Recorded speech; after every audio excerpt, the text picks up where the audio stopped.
Hey everyone, welcome back to Great Sports Debates. Let's jump right into our Week 5 power rankings. And at the bottom is still the Tennessee Titans. Now they played Monday, and it's weird that I have them in last, even though I have a feeling that they're going to beat Miami in a low-scoring game of who wants to score the ball first. But they haven't won a game yet. The main reason I think Miami is going to lose is all the pieces they're missing, which is part of it. So at 31, I have Miami. Miami's down Tua. Their offensive line's terrible, plus they have injuries there. Now the defense is just getting shredded. I mean, if they lose to Tennessee, they could be the worst team in football. So, while some people are complaining about the primetime games, they are definitely playing for something. At 30 is New England.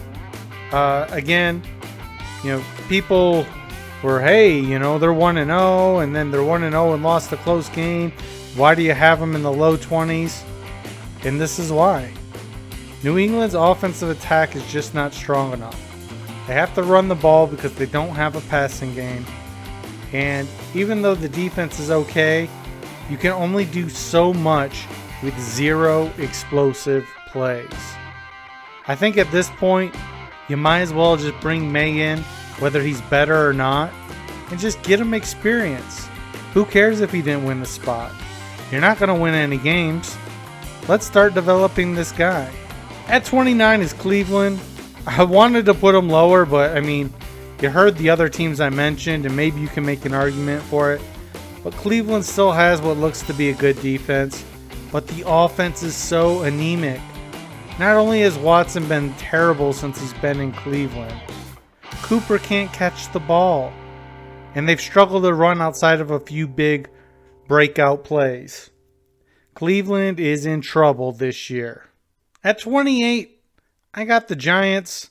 I feel like maybe they should be a little bit higher, but at the end of the day, they're 1-3, and they haven't really played a super tough schedule.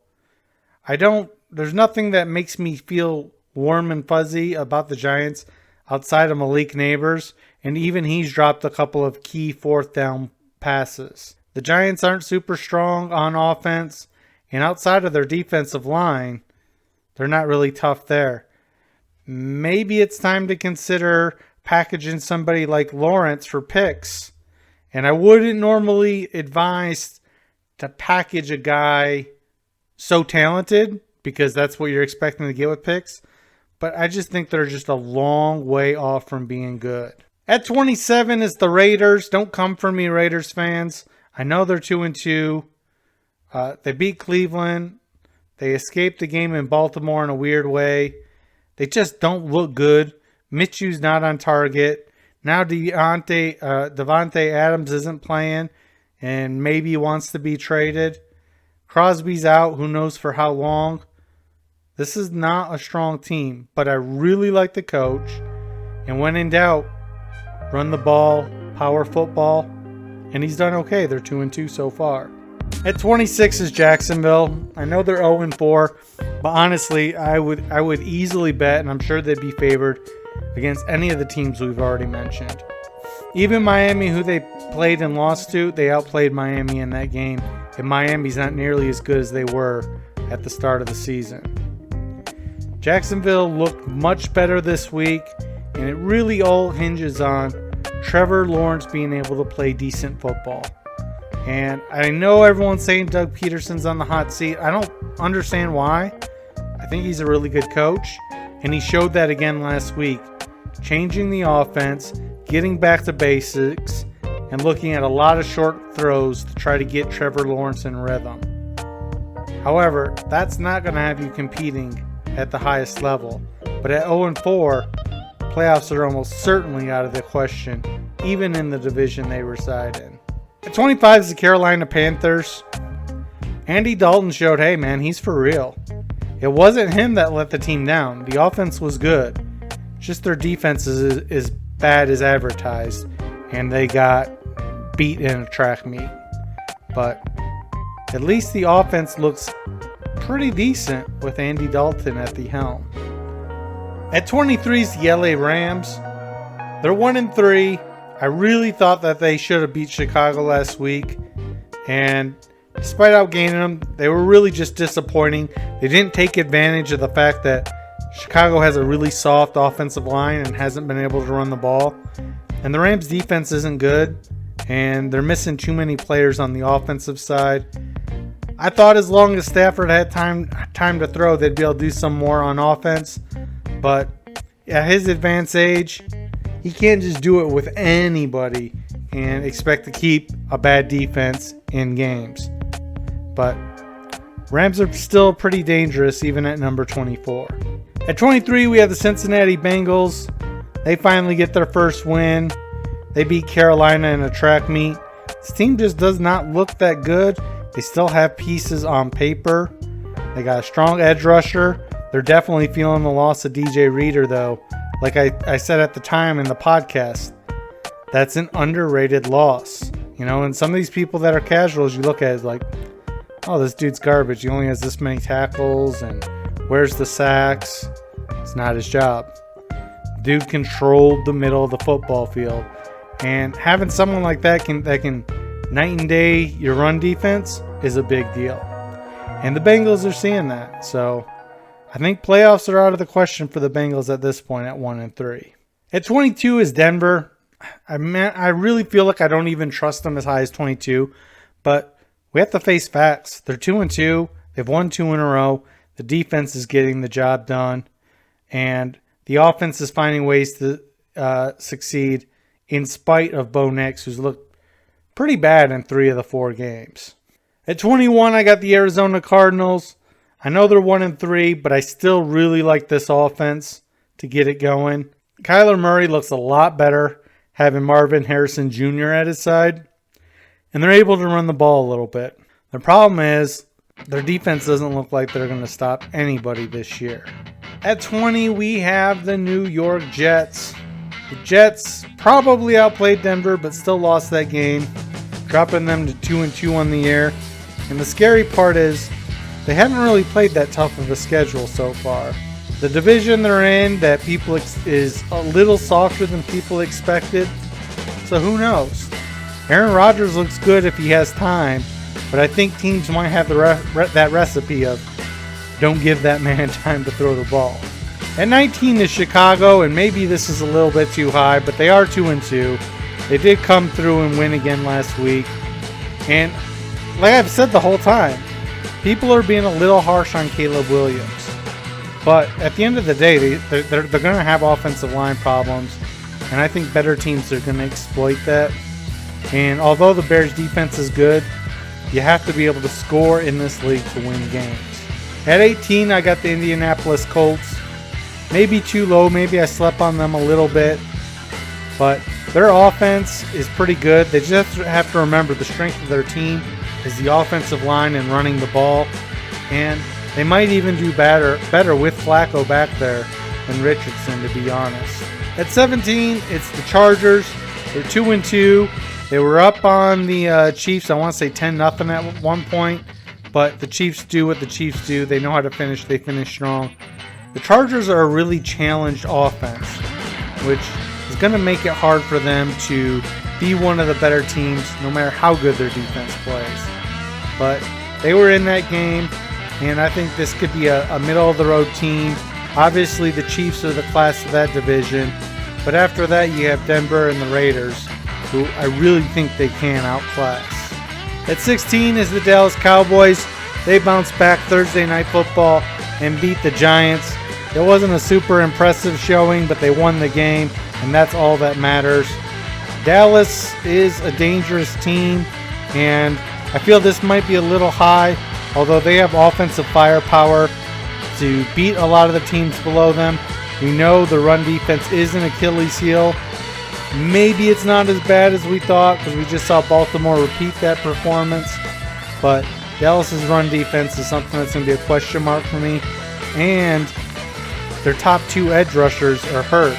Don't know how serious that is yet, but that will definitely, if those guys are good, maybe they bump up a little bit. If those guys are out for a significant time, they definitely tumble.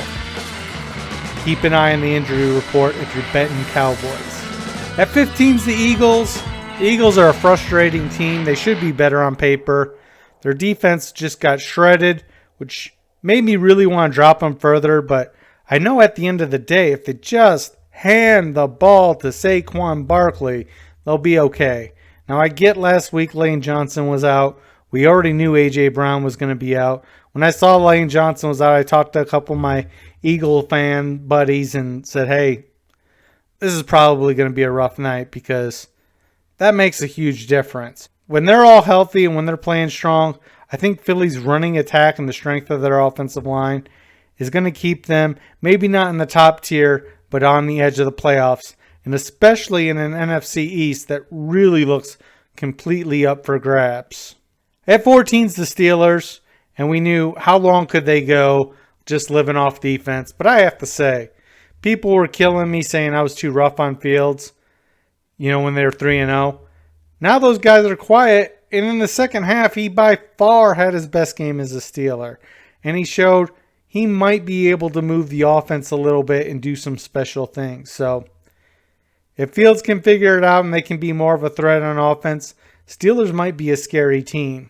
And they're already 3-1. At 13's Atlanta, and I know they lost to Pittsburgh early in the year, but I think Atlanta's just getting better. Kirk Cousins has that Patrick Mahomes. He's not Patrick Mahomes, but he has that way to find a way to win games. And he's been razor sharp when it matters and in comeback situations. And got the Falcons down for a game-winning field goal. This team could be better. I expected them to run the ball better. And if they figure that out, this could be a playoff team. At 12's the Saints. I know the Saints just lost to the Falcons. I feel like the Saints outplayed the Falcons. I feel like the Saints are a better team than the Falcons. And I thought the Saints were going to win a close game. So I still give the edge to the Saints over the Falcons if they played again on a neutral field. At 11 is a team I'm excited to watch. The Washington Commanders. I really got to see a good chunk of their game last week when they played in primetime. And boy, was Daniels electric. And he did it again running up the score against the Cardinals last week. And while I didn't see much of that game, I did see all the highlights and watched a lot of the big plays. This could be the team to win the NFC East. And I'm not just saying it because they're 3-1. I'm saying it because they have a dynamic offense. Despite a somewhat challenged offensive line, they found a way to run the ball a little bit. And Daniels is doing everything to make this look like a really good offense that's playing in a pretty soft division. I like Washington going forward. Time to check those lines for winning the division, making the playoffs, and see where they lay. Okay, getting into the top 10, we got the Seattle Seahawks. Now, they haven't played their Monday night game yet, and I got bets on Detroit to beat them this week. But Seattle always plays Detroit tough. And the funny thing is they're 3-0, and there's not many 3-0 teams left. So despite their schedule and who they've played, you have to think about the Seahawks have a guy like Metcalf that can break things open. Geno Smith, who's proven to be reliable and Pro Bowl caliber when he has time. They get Walker back on the offense. All looking to point to good signs here. But the thing that scares me in this game against the Lions is they have several key defensive players out. I don't know if they're going to be able to slow down the Lions. Take a look at that over-under. See if you can get in at that key number 46.5 or less. It was open earlier, but I've seen that line shoot up most places. But you definitely want to crack under 47 if you can, and that would be a good play. There's also going to be some good props when it comes to the offensive players.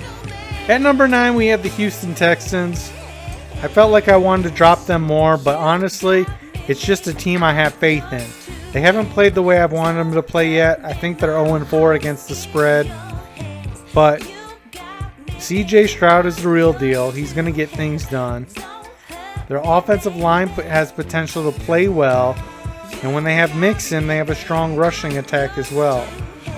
With the key guys they signed in the offseason, I was expecting Houston to get a little more pressure. Let's see if they can figure it out on the defensive side of the ball. At 8, I got the Green Bay Packers. And yeah, they lost to Minnesota last week, but they really never gave up in that game. And I was impressed by the way that they came back. You know, even though Minnesota let off the gas and kind of let them back in, they came back and made a game of it. And that's tough to do when you get down 28-0. I honestly think they might have had a better shot if they had Malik, because if you rewatch that game or you look at some of the highlights and stuff, you can see Jordan Love wasn't comfortable following through and planting on his front foot. So I don't know if he's still hurt, which would be really crazy, or if he's just not comfortable or scared. But either way, especially in the first half, I noticed several throws that he didn't fully step in and follow through with. So that will be something to watch for Green Bay. But outside of that, they have a strong offensive line. I know they were out missing a couple of key players on defense. You know, this could be a serious playoff team despite being 2-2 right now. At 7, I got Tampa Bay. They're 3-1. You know, they looked really bad and they got smoked by Denver. So I'm not really sure what happened there. But outside of that, Baker's been pretty comfortable on the offense, and they've put up some pretty big numbers in pretty much every other game outside the Denver game. They have a strong run defense, and that's going to serve them well playing some of the better teams. 6 is Buffalo. They got mud stomped last night, and I just didn't want to drop them any more than that. They're 3-1. It's one game. Baltimore's a team that I've been telling you all year is a great team, and I'm guessing I don't get flack for how high I have Baltimore this week, by the way, like I have every other week. But Josh Allen is that dude, and he can make the offense go no matter who's back there. They didn't quite get it done last night, but if I was Buffalo, I'd be looking to get this guy a playmaker. Like, you don't want to waste time when you have a guy like Josh Allen in his prime. And if the defense can play better, as they got gashed by the run last night, this could be a serious team, and they're in a division that's for the taking. So I definitely expect Buffalo to do a little record stat padding when it comes to those divisional games. 5's Detroit. Detroit's number 5, and they still haven't played their best game yet. Their offensive line still hasn't dominated the way that they can yet. And Amon-Ra is trending upward. Jared Goff didn't look awful last week. So I'm hoping this is their breakout game on offense. Arnold is getting more confident on the defensive side, and Aiden Hutchinson is already leading the league in sacks before this game even begins. So we can plug in a few more complementary pieces there on defense. They have a couple guys that might be out. That's the scary part. You know, at edge and at linebacker, and Branch with the concussion. So they'll be missing some key pieces on defense. Both teams are. Again, that's why I said I really like that over, even though both are kind of running teams. If that number hits 46.5 or lower, I'd jump on the over there. Number 4 is the San Francisco 49ers. This team is 2-2, but I just like all the pieces they have on paper. They still have Trent Williams. They got Debo. They got playmakers all over the place. And CMC hasn't even played yet. Brock Purdy has proven whether he's a game manager or not, he can get it done. And, you know, Fred Warner balled out like he always does last week. And they had another big dominant win. I like the 49ers going forward, despite having a couple of early losses on the season. Okay, I said I wasn't going to do it. I held KC strong at the top spot for the first few weeks, but I'm dropping KC down to 3 here. Yeah, they did their job. They won their game. They're one of the few 4-0 teams. They haven't dominated anybody yet. In fact, all their games have been close. Doesn't matter. It just matters to win the game. However, the news that Rice could be out for some significant time concerns me, because I feel like he's been the big play and consistent go-to guy for Mahomes. Mahomes is a stud. He'll figure it out. Someone's going to get the ball. And, you know, they've proven they can run the ball no matter who's back there in the backfield. And they got a good defense. And they're good all the way around. There's just two teams that finally stepped up and impressed me enough to push them ahead of Kansas City at least for the time being. Okay, guys, here we go. Number 2, Baltimore Ravens. Yeah, they're 2-2. Yeah, you keep telling me I have them too high every week. But like I said last week, there's a reason even at 0-2 they were favored to win their division. This is a talented team. They have a stud tight end pairing with Likely and Andrews. Lamar is a threat to throw it or run, which always makes it tough for defenses. And they're finally doing what I said that they didn't do enough in week 1. They're feeding Henry the ball. Look at it at the games. Every single game he's improved. From the first game where they messed up, they gave him like 5 carries on the first drive and they scored a touchdown. Then he had 8 the rest of the way. He had like 46 yards that game.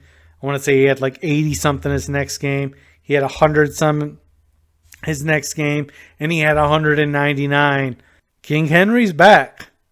This is a guy that I don't know why people keep sleeping on.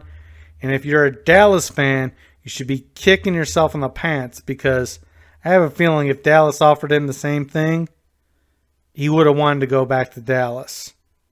But Jera's going to Jera, and Baltimore is the number 2 team. They have playmakers all over the defense as well. I like Kyle Hamilton. I like Queen. The defensive line always finds a way to get pressure and stop the run.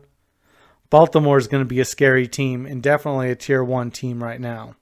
Number 1, got to give it to Minnesota. I was going to say they've dominated everyone they've played. You know, they beat, I want to say, 3 playoff teams from last year. You know, the Green Bay game wound up closer, but they were stomping Green Bay. They beat the mighty 49ers. You know, of course, they killed the Giants opening week. And I don't remember who they played in the second week. I want to say, they smoked Houston. That was the other team they smoked. And that game wasn't even close. Houston couldn't stop them. The offensive line gives Darnold time, and he looks a lot different behind a good offensive line and thrown to Justin Jefferson than the situations he had as a Jet in a Carolina Panthers. So this is a great example how football is not basketball. You don't just get one dominant guy and he totally changes a team. Football is the ultimate team sport. And not only is Darnold cooking right now, they're also able to run the ball great, and they got playmakers on that defense. They are generating a ton of pressure. And although Green Bay's been the best team to slow down that pressure so far, I really like Minnesota. It's hard to say anyone's played better so far.